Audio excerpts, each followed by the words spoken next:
Hi hello నమస్తే welcome back to our channel. అందరికీ ముందుగా నూతన సంవత్సర శుభాకాంక్షలు. Happy new year to all.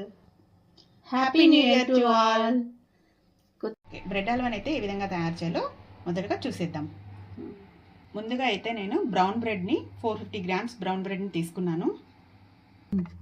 బ్రెడ్ని అయితే ఈ విధంగా 4 స్లైసులుగా కట్ చేసుకోవాలి. ముందుగా అన్ని బ్రెడ్లని ఈ విధంగానే కట్ చేసుకోవాలి. చూసారు కదా, మొత్తం బ్రెడ్ అంతా ఈ విధంగా కట్ చేసి పెట్టేసుకున్నాము. వీటిని మనం ఆయిల్లో డీప్ ఫ్రై చేసేద్దాం.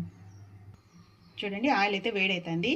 ఆయిల్ వేడయ్యే లోపల మనము ఇప్పుడు చక్కెర అయితే పాకం పట్టేసుకుందాము. 2 గ్లాసెస్ చక్కెర అయితే తీసుకున్నాము. మనకు చక్కెర పాకం కావాలి కాబట్టి ఇందులో 4 గ్లాసెస్ ఆఫ్ వాటర్ వేసి మనం చక్కెర పాకం పట్టేసుకుందాం. ఆయిల్ బాగా వేడైన తర్వాత ఈ బ్రెడ్ని ఈ విధంగా డీప్ ఫ్రై చేసుకోవాలి.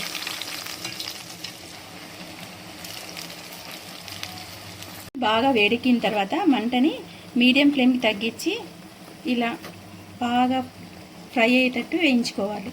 అది ఆయిల్ వేడెక్కిన తర్వాత వెంటనే వేసామనుకోండి, పైన అంతా బాగా ఇదైపోయి లోపలంతా పచ్చి పచ్చిగా ఉంటుంది. ఇవి బాగా ఫ్రై అయితేనే టేస్ట్ వస్తుందండి. బాగా క్రిస్పీగా ఉంటుంది, టేస్ట్ కూడా చాలా బాగుంటుంది. ఈ విధంగా బాగా ఫ్రై అయిన తర్వాత ప్లేట్లోకి తీసి పెట్టుకోవాలి. మిగతావన్నీ ఇలాగే తీసుకోవాలి అన్నమాట.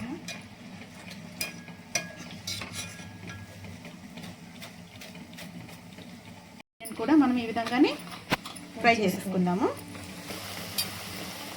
ఇదైతే ఒక సైడ్ బ్రెడ్ అయితే ఫ్రై అవుతూ ఉంది. ఇక్కడ చూడండి, మనం షుగర్ సిరప్ పెట్టేసినాం కదా. పాకం ఏం అవసరం లేదండి, షుగర్ బాగా కరిగేయాలి అంతే. జిగటగా రావాలి అంతే, పాకం ఏం అవసరం లేదు. మనం సిరప్ కావాలి కదా, అందుకనేసి ఈ విధంగా. చూడండి, షుగర్ సిరప్ అయితే మనకు రెడీ అయింది. ఇప్పుడు ఈ స్టేజ్లోనే మనము కొద్దిగా ఇలాచీ పౌడర్ అయితే వేసుకుందాం. మేమైతే బ్రౌన్ బ్రెడ్ వేసాము, మీరు మామూలు బ్రెడ్ కూడా వేసుకోవచ్చు అండి, అది కూడా చాలా టేస్టీగానే ఉంటుంది. ఓకే, చూసారు కదా, బ్రెడ్ అయితే ఈ విధంగా అంతా ఫ్రై చేసేసుకున్నాము. ఇప్పుడు మనం వీటిని షుగర్ సిరప్లోకి వేసుకుందాం. ఫస్ట్ షుగర్ సిరప్ ఎంతవరకు వచ్చిందో చూద్దాం రండి. షుగర్ సిరప్ అయితే రెడీ అయింది. ఇప్పుడు మనము ఫ్రై చేసుకున్నటువంటి బ్రెడ్ పీసెస్ని ఇందులో వేసేద్దాము. బ్రెడ్ని అంతా ఈ విధంగా వేసేసుకోవాలి.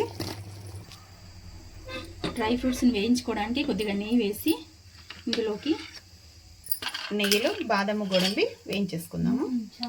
బాదము గోడంబి ద్రాక్ష వేయించేసుకొని ఇందులోకి వేసి కలుపుకోవాలి. ఇప్పుడు ఎంతో ఈజీగా చేసుకునే బ్రెడ్ హల్వా అయితే రెడీ అయిపోయింది. ఇది వేడివేడిగా కంటే ఫ్రిడ్జ్లో పెట్టుకొని చల్లగా తింటే చాలా టేస్టీగా ఉంటుంది, చాలా బాగుంటుందండి.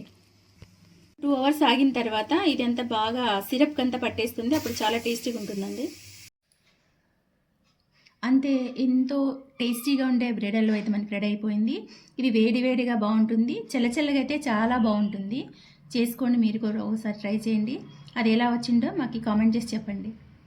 సో ఈ వీడియో కనుక నచ్చినట్లయితే లైక్ చేయండి, షేర్ చేయండి, అలాగే మన ఛానల్ని సబ్స్క్రైబ్ చేయండి. ప్లీజ్ సపోర్ట్ చేయండి.